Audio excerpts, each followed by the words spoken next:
Long ago, in the town of Bethlehem in Judah, there was a man named Elimelech, his wife Naomi, and their 2 sons, Mahlon and Chilion.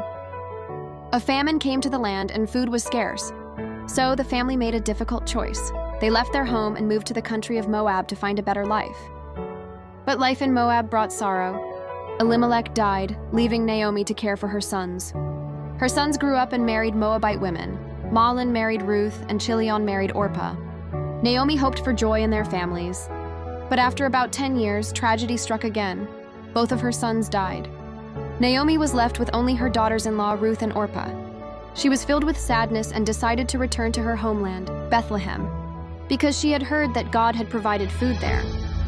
Naomi turned to her daughters-in-law and said, "Go back to your mother's homes. May the Lord show you kindness, each of you.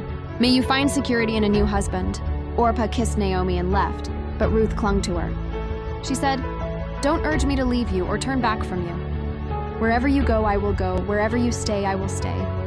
Your people will be my people, and your God my God. Where you die, I will die, and there I will be buried. May the Lord deal with me, be it ever so severely, if even death separates you and me." Naomi was amazed at Ruth's loyalty, and together they returned to Bethlehem. When they arrived, the town buzzed with life. Ruth, a foreigner, had no home or work, but she was determined to provide for Naomi. She went to the fields early each morning to glean leftover grain. By God's grace, she ended up in the field of Boaz, a kind and wealthy man, who was also a relative of Naomi's late husband. Boaz noticed Ruth. He had heard of her loyalty to Naomi and was moved by her faith and hard work. He said to his workers, "Let her glean among the sheaves and do not hinder her.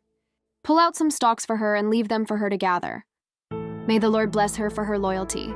Ruth returned to Naomi that evening, her basket full of grain. Naomi smiled and said, "The Lord has not abandoned you. He has led you to someone who can help us. Boaz is a family redeemer. He can provide security for you." Naomi devised a plan. She told Ruth to wash, put on perfume, and go to Boaz at the threshing floor that night. She instructed her to lie down at his feet, a gesture showing she sought his protection and marriage. Ruth obeyed. When Boaz awoke and found her there, he was surprised but honored her request.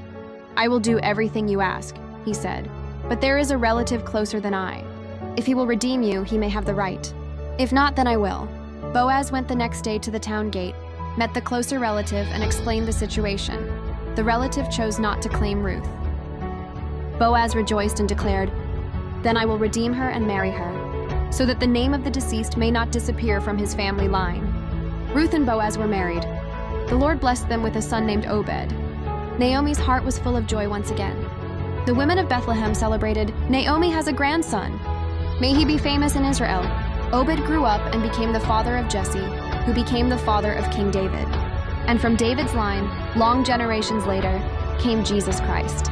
Thus, Ruth, a Moabite woman who had left everything to follow God and her mother-in-law, became part of the greatest story of all, a story of loyalty, faith, and God's loving providence.